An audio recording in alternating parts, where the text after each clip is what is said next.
Okay, good morning, everyone. Thanks for joining us. We're going to wait a couple minutes, let everyone have a minute or two to get in here, and then we'll get started with the session.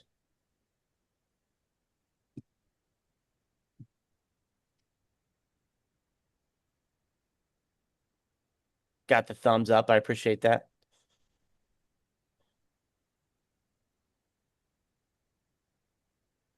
We got a great topic today. A lot of unique insight.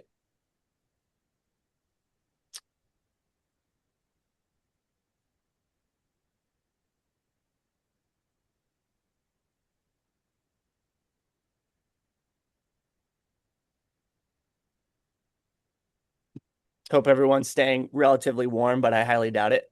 Even in Florida, it's about 30 degrees. Fantastic. Dan and I are both in Florida. He's in Orlando. I'm in Clearwater. Looks like we have someone wanting to join in here. Let me handle one housekeeping thing here.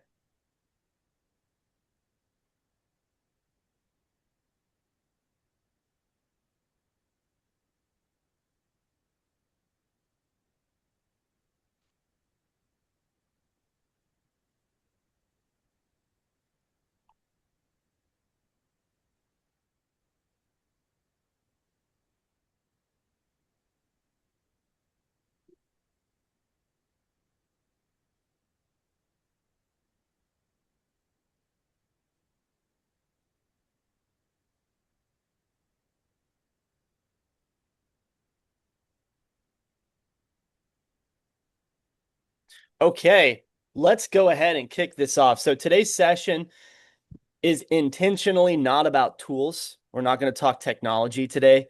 We're not going to talk tech vendors. We're going to talk about something that law firms already deal with every day, which is judgment, accountability, and risk. Now, every law firm here has an existing cyber risk posture, obviously.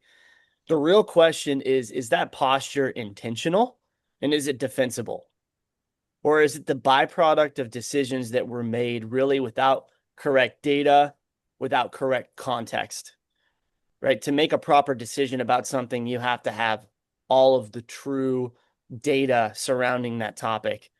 And talking with many law firms this year, we found that many executives see cyber risk and cybersecurity purely as an IT problem and something that doesn't live in the management or in the executive department, if you will. So, unfortunately, many firms are out of compliance with this and they don't even realize it.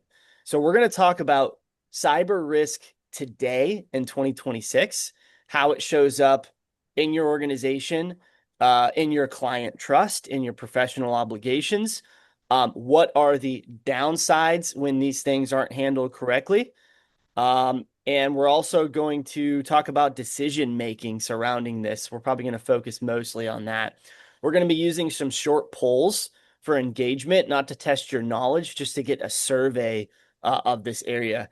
And you should walk away from this webinar feeling more confident about evaluating your own firm's posture and have some solid, true ideas on what you can do about that.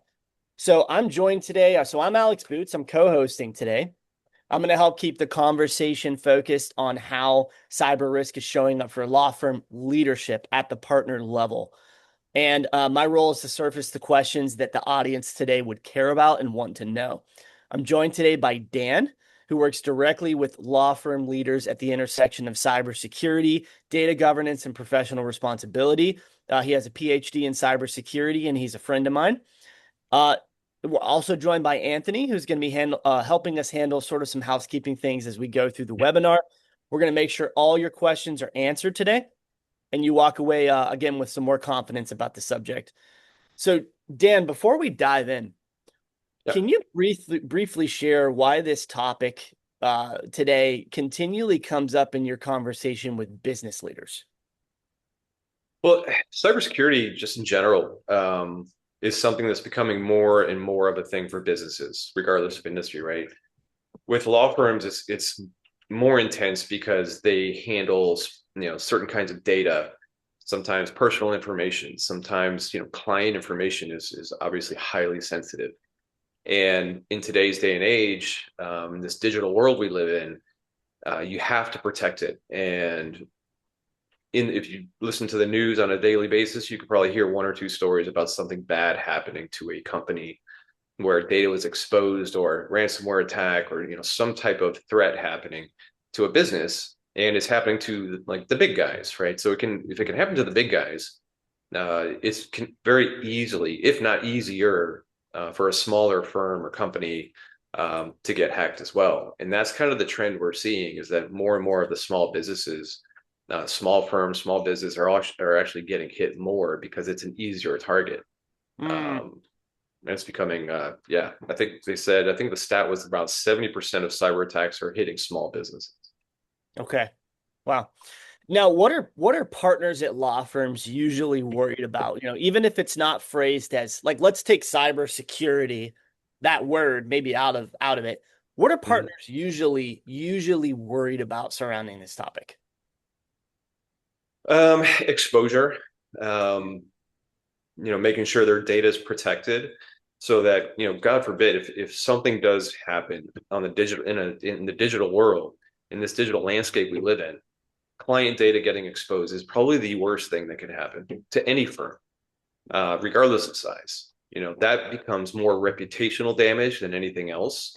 And it's obviously like there's technical damage as well, but the real problem is the reputation of the firm takes a nosedive and becomes more problematic than anything, and takes years to recover from. And you can fix everything relatively quickly, but if it's that perceived uh, value of the firm and how you handle security tells a lot about you from outside, from other people's perspectives. Okay. That actually brings us to slide 2. We're actually going to do a poll. Now, anything you want to say more on the subject of why this matters to our audience today, Dan? Yeah, I mean, this is becoming more and more of a serious problem across industries, and I, obviously I focus on law firms, but client trust is number one for any law firm.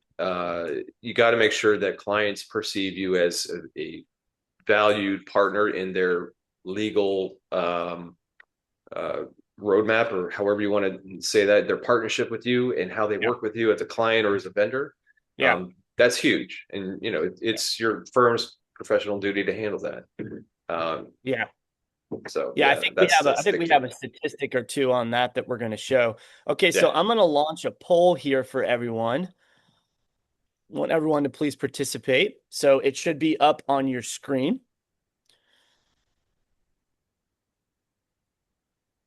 We'd like to get a bit of a survey on this question here.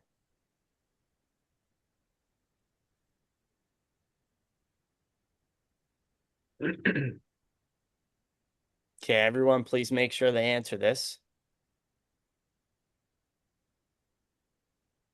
Okay, we got one answer. There we There we go. go. Got a couple. Yeah. Sorry, I'm a bit impatient. I'm like, come on. Let's go. Yeah. Yeah, it's interesting. Yeah. Yeah. Well, leadership, that's what, like leadership, they don't typically understand or know what's going on just in general. You, They're you know called, that that's just the truth, and I can attest to that in yeah, talking to a lot of leadership teams. yeah. All right, we'll give it 5 more seconds. Let the last person get a chance to answer. If not, we'll just close it out.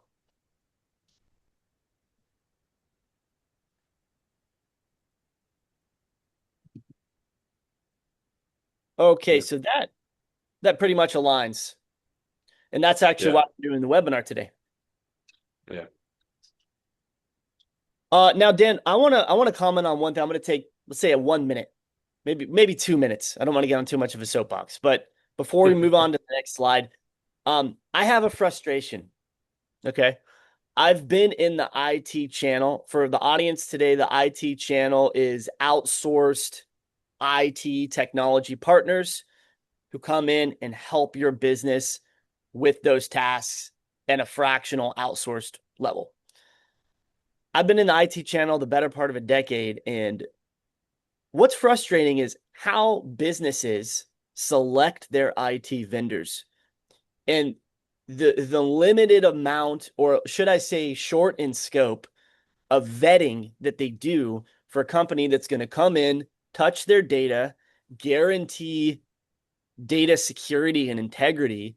And at the end of the day, they're supposed to be their safeguard when, let's say, cyber insurance comes in after a breach and they have to attest to various things that have been being done, or they're going to be out of compliance with their policies. So this is no small matter. And unfortunately, it's almost treated as, hey, I'm going to go get my HVAC guy to come in and, it's like I'm going to get my IT guy to come in and fix my computer issues. What do you think is behind some of that there? I think it comes to several factors, but I think cost is probably number one. Um, in the IT industry, for several years, decades, almost like more than a decade, um, it's a little wild, wild west. You have small firms, big IT firms, but none of them are consistent with what they do. And I Mm, think it makes it really hard for a law firm or any company to choose one of them because they're all so different. There's no standard across the board. That's why having like a leadership business, like an IT company like ours, helps understand what that value is and helps bring in the right people to do the right thing for you. And that could be an IT service provider, that can be cybersecurity business of some type. It's so vast and different. It's still wild, wild west that it's just hard to make that decision, and it ends up coming down to how much is this going to cost me. yeah. Okay. Well, that makes sense. Yeah, Unfortunately, that makes sense, right? All right, so yeah, let's keep moving then. We got to keep a yeah, good pace. We got a lot to cover today. yeah. Okay. So we're going to talk a little bit more. Let's talk a little bit more about the problem. And this really, goes to what I was just talking about. So, um, I think it's summed up pretty well that cyber risk commonly isn't framed correctly to leadership. Hmm. It's communicated with tools, line items, things like this. What can you say about kind of this epidemic of vendor driven, tools driven kind of world we It's live in? Yeah, and I see it all the time. It's very statistical driven, and there's a certain value to that, right? Understanding statistically how you're doing as a business from an IT and cybersecurity perspective is good to know. However, it becomes too technical in the language, in understanding the value behind it. That's what's most important, right? Yeah. So you're checking boxes, and your invoices have line items of 20 line items of different particular IT related or cyber services. That's fine, but do you understand what they're doing for your business, how it affects your business, your firm, or how are you actually doing, right? You don't typically know that by looking at statistics. Like, truly, how are we doing from a cybersecurity? And that's why, like, governance and compliance and those kinds of things have a place. Even if law firms, like, you don't have to stick to a standard. There's Mhm. there's other standards out there. NIST provides them, like the CSF, which is the cybersecurity framework you can apply to your business, and then you have a good blueprint, right, to follow and stay as secure as you can, right, with Yeah. applying whatever risk you're willing to accept. So Okay. Good. yeah. Well, it looks like our friend Paul joined us. Paul, how's it going this morning? Going awesome. Okay, great. Well, thanks for coming on today. Paul's actually has years of experience with the legal industry, insurance, financial. So Paul, feel free, to chime in on this topic if we throw you a ball or two. Much Um, appreciated. Otherwise, me and Dan are going to keep driving here. Great. Yep. Thank you for having me. Okay. So, Dan, before I give some of these stats, I actually want to put up a poll for the audience today. Yeah, go for it.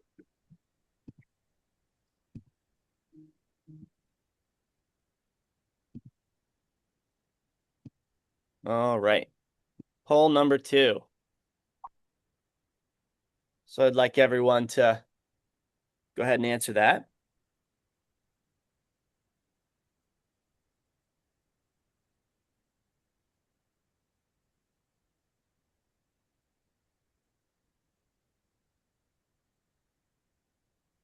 I think I have my opinion.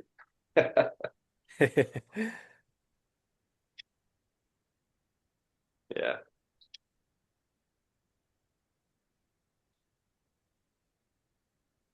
It's an Ah, interesting response. yeah, that is interesting.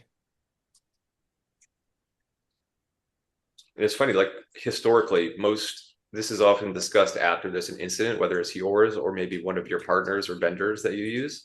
Yeah, That usually was what is what drives that decision making. very interesting. Okay, so let's go ahead and in this poll and share this. So compliance and checklists. Yeah, Now, sounds exciting. yeah, who wants to talk about compliance and checklists today, right? It's like Yes. not many people. So, No. but notice what's missing: business impact. And client exposure. Yeah. That should be number one. That should be yeah. That should be what's discussed because that's really what it's all about. And I mean, again, yep, that's why we're doing this webinar today. So that's like, yeah. yeah. A Nice. couple stats here. We don't want to stat slap you today. Okay. I know you've been stat slapped before. That's not the intention here.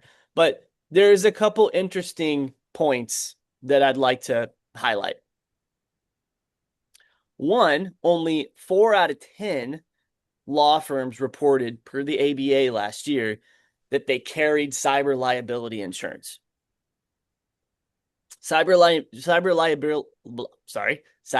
liability insurance is something that is mission critical in this digital age, specifically with AI.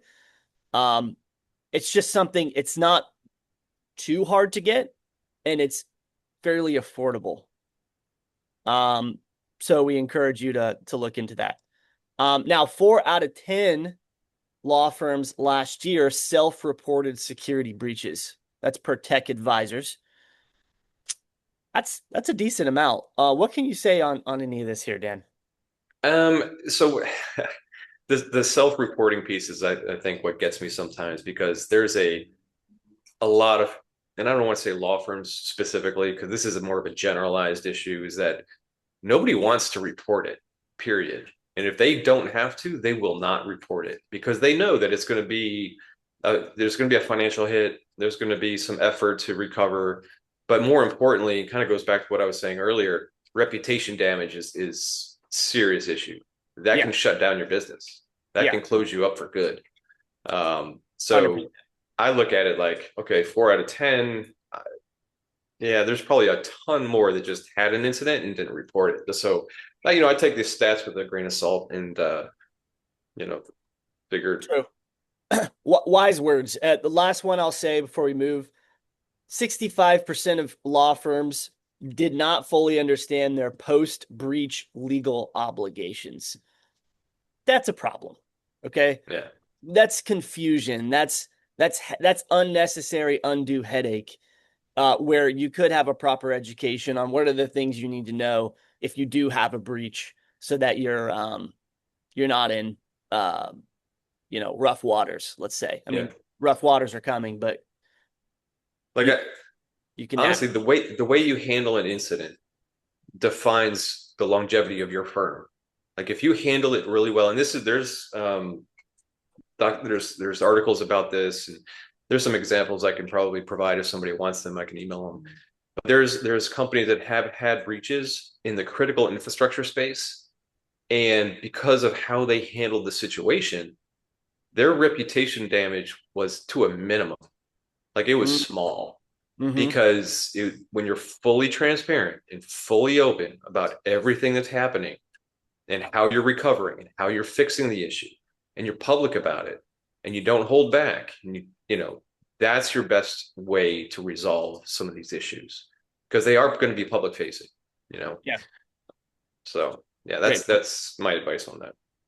Okay. All right. Well, let's keep moving.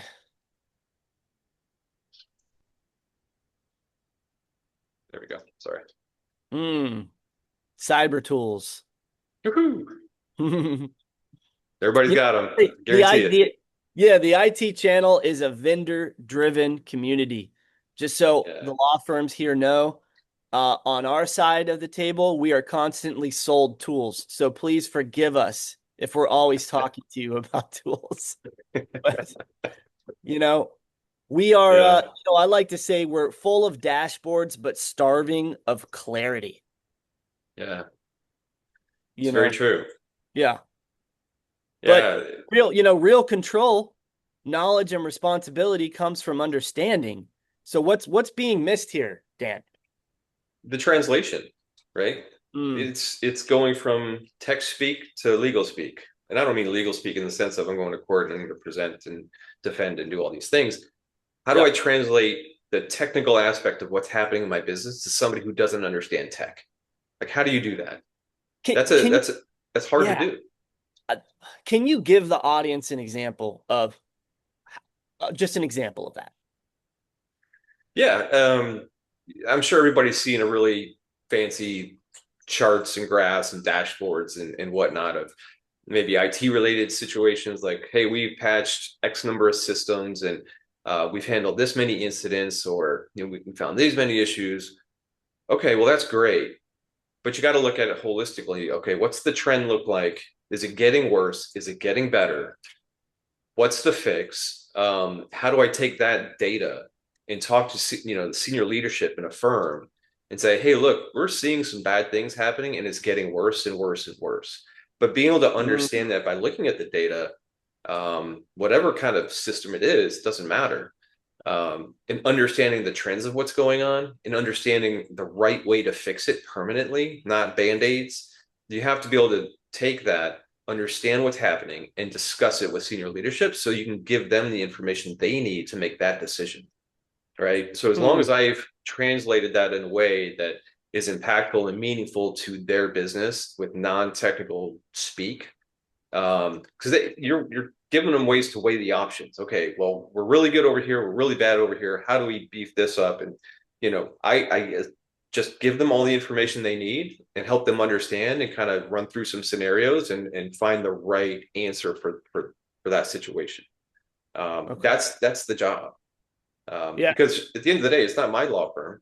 You know, I want your law firm to thrive and be amazing. So the only way for me to do that is to give you all the information that you need to make the right decisions for your firm moving forward from a security and IT perspective, Yeah, it's and like get that out of your way. yeah, it's like IT has a leadership role. Security vendors should have a leadership role. They should have a voice at the board table or the executive meeting.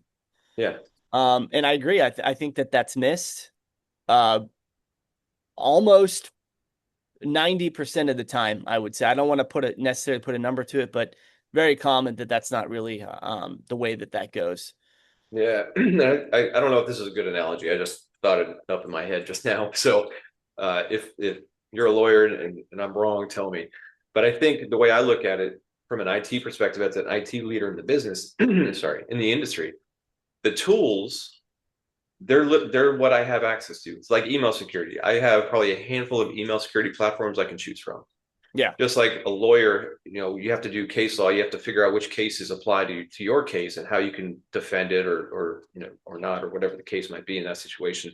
Like I'm using that's my tool bag Yeah. of systems and tools, but knowing what to choose and knowing what to provide is the difference in a good IT and cybersecurity leadership discussion, right? Yeah. Yeah. That's the thing. Okay. I think I Hopefully that believe made sense. I believe our next slide actually gives a little more context for the audience. Yeah. Okay. So, you know, there's an inch. I don't know if everyone has heard here of the empty chair rule. This was something by Jeff Bezos, but he would have an empty chair at the board and executive meetings for the client. The client always had a seat at the table. So typically when cyber risk is being talked about, typically the question is, are we compliant? But at the end of the day, the person that could have harm done to them in the event of a breach is really the client. your clients. This is the data that was breached or taken or privacy being violated. So why do you think it is this way, Dan? And for example, how do you yourself as a cybersecurity practitioner approach this on what are the right questions and things that should be being discussed? Yeah. But in this situation, right, that the example you gave, I think is great because it shows how you need to be transparent, definitely transparent internally, but even with a client, you have to be transparent. The more transparent and honest you are about what's happening in those kinds of meetings is the only way it's going to work. Only way. If you're holding stuff back and you're gatekeeping certain information that that would benefit the firm, or that's a problem, right? Yeah. If my dialogue changes because of who's in the room, I'm not doing the firm a good job. I need to give them everything I have from an IT, cybersecurity, whatever perspective that is. So, reframing it and looking at it like, okay, how secure are we? That's not something you could really answer with a one-liner. It's what's the scenarios here? Some tabletop exercises, right? That's what it comes down to. You're looking What's at a tabletop exercise for the audience? What is that? Yeah, so that's like running through different scenarios. Okay. So to simplify it, the question, what happens if client data is exposed, right? You can run through a scenario where client data is exposed. How does the company handle it? Who do they call? Do they have an MSP on contractor? Do they have another cybersecurity firm that they partnered up with? Like what's the scenario here? Who do we call? How do we handle the situation? And it's almost like you run through a series of like a checklist. Okay. And you go through every scenario and every option possible. It's not a perfect thing, but it exposes the gaps in your process. Like a fire drill. It's a fire drill. It's Okay. a glorified fire drill. And you have red teams and blue teams, and there's even purple teams, which is another thing. But so you have blue teams and red teams are like the good guys and the bad guys. Okay, where are the bad guys? This is what we're going to do to you. And then on the good side, you're like, okay, well, this is how we're going to handle it. And you go back and forth and you battle it out. Okay. And that's a good way to find your gaps. Okay. Yeah. So really in this, it's like, when you're having your discussions with your security vendor, your IT vendor, you're making decisions about your IT infrastructure, your data management, things like this. If you do it as if the client is sitting right there, seems like a pretty good way to stay ahead of it. Yeah. Doing the right things. No, absolutely. 100%.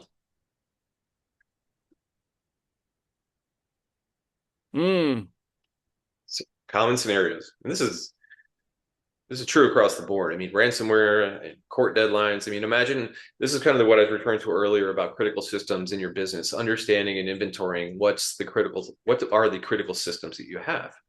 Right. So in order to prepare for court, you need documents, you need all the information about your case. And God forbid you can't get to your email or you can't get to your document folders or systems are offline. Like those are the kind of situations that happen quite frequently. Yeah. One I want to mention. So go ahead. I just want to throw this in here. But one thing that I really don't see enough of is if you're a law firm and you're bringing in a vendor, let's say a practice management platform, you're bringing in a vendor technology somewhere. How closely are you vetting those third-party vendors? Are you getting attestations that they are secure and they have, there's various compliances and acronyms that can stand for a secure environment that you can ask for if you know what to ask for. Because one of the biggest exploits, which is an exploit is a path where a malicious actor, person or entity can come in and do wrongdoing to you, is through what's called a supply chain attack, which is the vendor is breached, so therefore they can get in through the vendor. So I just want to throw that in there, and that's probably not as much put on your radar, but it's so important to vet your vendors properly. Oh, absolutely. Because you could be crushed if your third party is offline for 24 hours. You need those case files. Yeah, absolutely. Partner email impersonation, AI deepfakes. Yeah. Guys, this is here. It's going to get way more sophisticated. Like, Yeah, and it's already pretty good. Like if you've yeah, ever seen a phishing email come through compared to 5 years ago, you know, not even five, I'd say 3 years ago, 3 years ago, you could easily spot a fake email. I mean, it'd be obvious. right. Now you have to like check the email, make sure every little character is on point, make sure that, it's a .com and not a .net or .club or whatever else they have out there these days. Make sure it's a legitimate source. And yeah, they're becoming really, really good. And the other part of that is with how platforms are operating these days, it just takes money.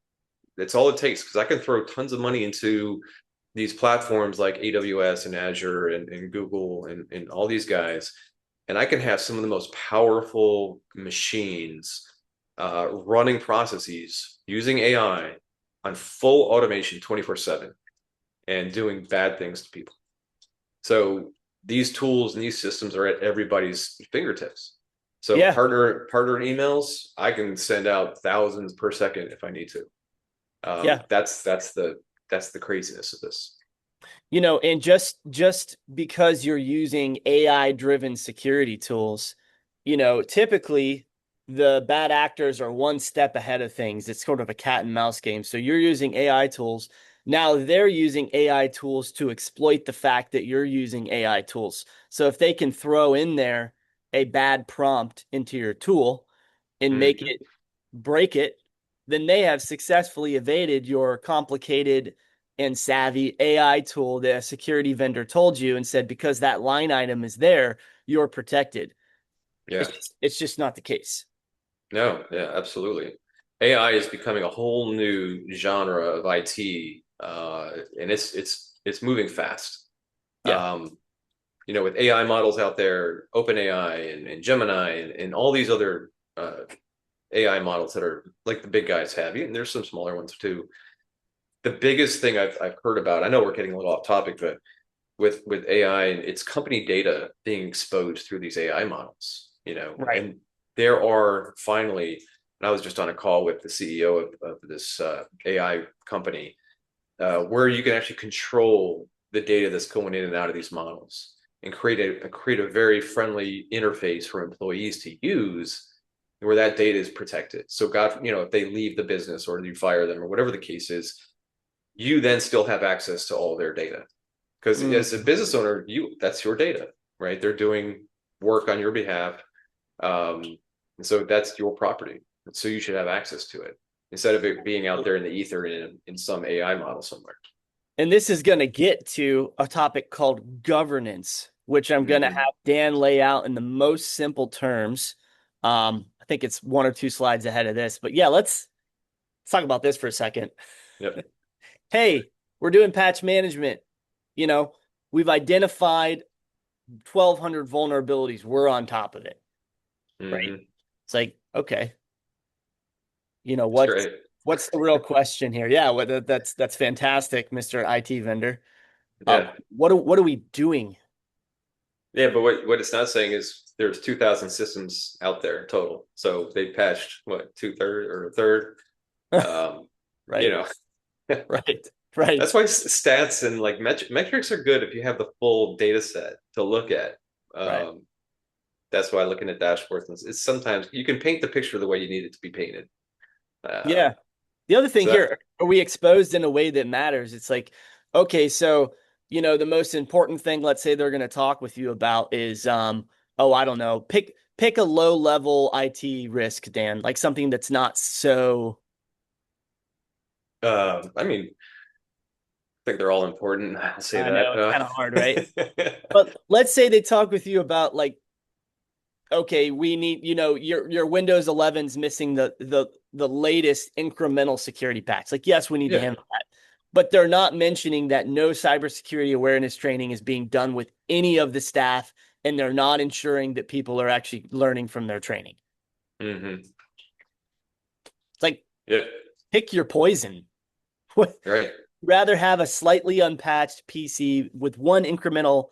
I mean, ideally both are handled, but you get my point. Yeah.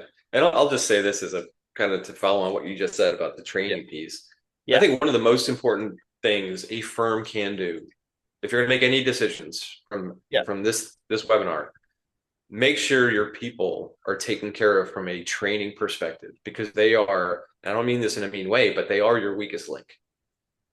People are the ones that make the mistakes. It comes Yep. down to that. So make sure they're trained. You have a training program. Doesn't matter what it looks like, doesn't matter what flavor you choose, but make sure you have something implemented where they have opportunity to learn and grow, and then you can actually follow those metrics, back to metrics. Follow, okay, how are they doing? Are they going through all these courses? Are they, passing all the tests along the way? It's just a way to see trends, to understand if people are learning or they're not learning. But training is probably utmost critical. Couldn't agree more.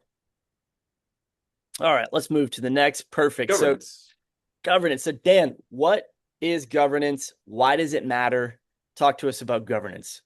Governance is like, it's like your umbrella over all your IT and policies and procedures, right? So you're governing your practice from an IT and cybersecurity perspective, right? So somebody like me comes in and I'm looking at everything you're doing, technical, non-technical, and making sure you're adhering to certain standards. Now, you may not have a particular standard you have to adhere to from a legal perspective or compliance perspective, but when you have a governance program, you're governing your program in place at your firm, all that really means is you have oversight into everything happening. You know, from a tech and non-tech perspective, what's happening and where you need to take things. So I'm governing the program as a whole. So that's what I do. That's what I come in and help with. Yeah. Right. Okay. Yeah.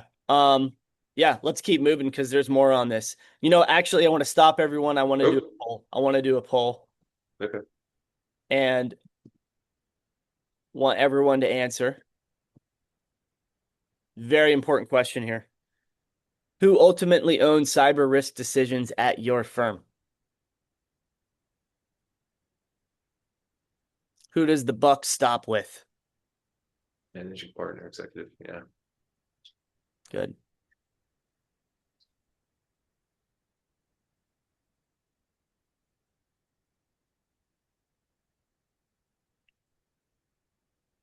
Okay, we've got 3 more people to answer. If you can please put your input in here. Be very much appreciated.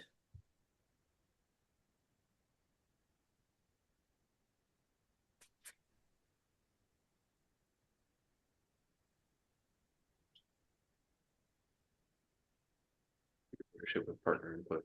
Yep. Okay. Okay, 2 more people. We'll end it off in about, say, 15, 20 seconds here.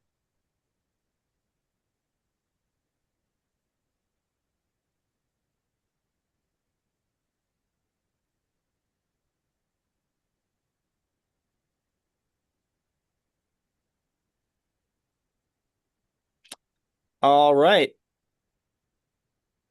Dan, anything we can glean from this? It's not too. They're not wrong. Yeah. Okay. It always buck stops at the top, right? Yeah. Yeah. All right. Well, let's move to the next slide here. Okay. Aligning cyber risk to legal and ethical duty. So, question for you here, Dan. The big topic of compliance. What can you tell us about compliance regulations in the legal industry? What is mandatory? What is optional? What's just considered best practice? Try to make it as simple as possible for the audience to understand today. And then I have a follow-up question to that, but I'm gonna let you answer that one. Well, I think there's 2 parts to this. I think one is, if you do it properly, look at the cybersecurity framework that NIST puts out, look at the most recent updates, and take that and use it as a blueprint. Okay, you said NIST? NIST, N-I-S-T. Okay. National Institute for Standards and Technology. So they put out all the typical standards that are available. But they have just the CSF, I think 2.0 now. And it gives you the cybersecurity framework for everyone. Cybersecurity framework. Yeah, sorry. It's okay. It is a blueprint, and you can apply it. It was originally designed for government agencies, and then over time, businesses started using it as their framework, Hmm. and it caught fire, and everybody uses it as the standard. And so all these standards that are out there now, the NIST 800 series and a bunch of others, have all of evolved from that point. So CSF is kind of your baseline. Start there, look at all that, figure out how it applies, what you're willing to apply, what risks are you willing to take and not include in that. Yeah. But like I said, it's flexible, so you can choose how to use it. I would say that's number one. Number two is look at things from a more technical perspective, making sure MFA is turned on for all of your systems, making sure your endpoints are all protected to some degree. However that looks like for you, if you have a third party handling that, if you have an internal team handling that, make sure all that is managed. There's other nice to haves, but like password policies, like the basics, right? From an IT Yeah. perspective, like the basic stuff is what you want to do. Make sure you have a password complexity policy and enforcement in place. Okay. So you're a firm, you just got breached. I'm an insurance company. I come in. Mhm. I'm poking around. I'm trying to figure out what happened. I'm maybe trying to see if you're negligent so I don't have to pay out your policy. Maybe. Maybe insurance companies do that. They might. I don't know. You think? Am I the insurance company looking at how am I looking at your infrastructure? Am I looking if certain compliance frameworks are not in? Is there something you can say on that? They're not looking for compliance frameworks. They are first and foremost going to be looking for specific items that they have requested that you take action on. This is, I mean, the insurance industry in this space has been evolving over years, so it's constantly changing. But Yeah. it used to be you would just go get cyber insurance and be done with it, right? Yeah. Evolved into, okay, these policies have to get paid out. Now they're holding you accountable, saying, hey, did you have MFA on admin accounts? How are you protecting these systems? And so now they're asking for more checklist based compliance, saying, all right, we'll insure you if you do X, Y, and Z. And so then you have to go do X, Y, and Z. Otherwise, your policy is a waste of money and a waste of time. Okay, so they're going to take your policy and they're going to actually look and do forensics on are these things actually done in your infrastructure? Mm-hmm. Yeah. Okay, that makes sense. We only have 3 more minutes in our webinar today. I think, Dan, what would be smart for the next one, just to throw something out there for the audience, we should delve more into, okay, a breach occurs, what happens? Mm-hmm. If you guys have some input on if you would like that, you can put it in the chat. All right, so let's carry on. Yeah.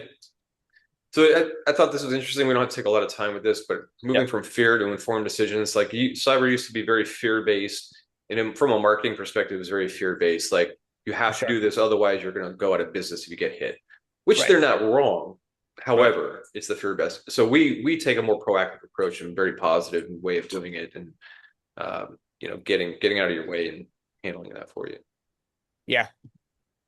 So some practical next steps that we've discussed, this discussions should be around business impact, right? How does this affect my business? Not just from a financial line item perspective, but scenario based. Like, God forbid we get hit with something. For one, how are we going to handle it? How are we going to recover from it? And what does longevity look like? Yeah. So, Dan, can you tell the audience, because we're coming in on a landing. Thanks for staying with us today, everyone. But what is Heights Consulting Group? Maybe we can skip to, well, we got some key takeaways. Yep. How decisions like what we talked about. Yeah. Yeah. How is your firm different? I mean, I know, but I'd like the audience to have an understanding. Yeah, I mean, at the core of it all, like we're technology agnostic. We don't care which tools you use. Like if you have specific vendors you like, we want to vet them for you, but our goal is strategically focused. We look at your firm, figure out what's going good, what's going bad, and we make you better for it. And we understand the technology side of the house. We understand how to translate that tech speak into leadership, discussions and business focused decision making. So while we are advisory and we do like virtual CISO work, and that's kind of our core, we also support with some of those other services as well. But like I said, like from a technology perspective, we're very agnostic in how, what we use and how we use it. but we do vet everything, all the vendors and the software and the systems that we use, along with our clients and what they use, just so that they know the good and bad of what they're doing. Okay. Okay. All right. Let's go to the thank you slide here, so at least we can have some Yep. information. So, everyone, thank you so much for being with us today. We hope that this was enlightening for you. We do continual webinars, so we would like you to come to our webinars. If you would like to connect with Dan on a one-on-one, please reach out. We're gonna Anthony here is going to be reaching out to you to get your feedback on the webinar and seeing if you'd like to schedule a one-on-one consultation. Dan, any last words for our audience today? Um, just if you do have any questions, or if there are certain things and maybe we didn't touch on it, feel free to reach out. Yeah. We just want to make sure that this was, worth your time and effort to be on here. I know everybody's busy, so yeah, if there's anything you want to know aside from whether it's part of this or maybe you have questions about your specific business and your program, feel free to reach out anytime. Yeah. Yeah, we didn't even get to some of the more post-breach things, so stay tuned. But everyone have a great week, and we'll see you next time. Thank you.